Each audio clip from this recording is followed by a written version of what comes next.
హైదరాబాద్లో free bus effect చాలా గట్టిగా కనిపిస్తుంది. అంతేకాదు, వాస్తవానికి హైదరాబాద్లో ఈ ఫ్రీ బస్ లాంటి పథకాలు అవసరం కూడా.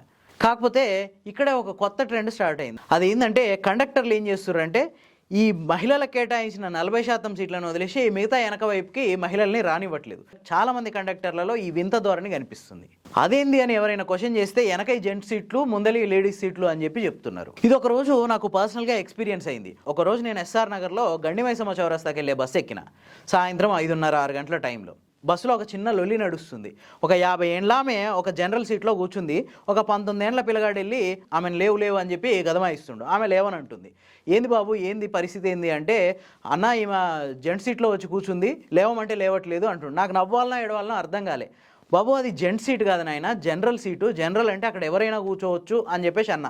దాంతో ఆడికి మస్తు మండిపోయి నా మీద కూడా రివర్స్ అయ్యింది. ఇంతలో నేను కండక్టర్ అటు వస్తుంటే కండక్టర్ని పిలిచి, అన్న ఏంది ఇది పరిస్థితి, ఏంది జెంట్ సీట్ అంటుండేంది, ఇది జనరల్ సీట్ కదా అంటే, కాదు కదా జెంట్ సీట్ అని కండక్టర్ కూడా అంటుండు. నాకు చిర్రెత్తుకొచ్చి మీ డిపో మేనేజర్కి ఫోన్ చేయి ఒకసారి, ఇది జెంట్ సీటో జనరల్ సీటో ఇప్పుడే తెలుస్తా అన్న.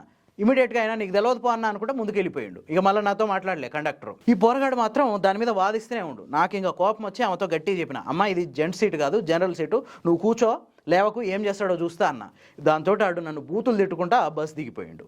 ఈరోజు నాకు ఈ పేపర్ క్లిప్పింగ్ చూసిన తర్వాత ఈ విషయం మళ్ళీ మీకు క్లారిఫై చేయాలనిపించింది. బస్సుల్లో జెంట్ సీట్లు అనేవి ఉండవు, అవి జనరల్ సీట్లు. 40% పూర్తిగా మహిళలకు రిజర్వ్. మిగతా 60% సీట్లలో జెంట్స్ కూర్చోవచ్చు, మహిళలు కూర్చోవచ్చు, ట్రాన్స్జెండర్స్ కూర్చోవచ్చు, పిల్లలు కూర్చోవచ్చు, వికలాంగులు కూర్చోవచ్చు, ఎవరైనా కూర్చోవచ్చు. సో ఆర్టీసీ బస్సుల్లో జెంట్ సీట్స్ అనేవి ఉండవు. ఈ విషయం నేను చెప్పట్లేదు, ఆర్టీసీ అధికారులే చెప్తున్నారు. ఒకసారి ఈ క్లిప్ చూడండి.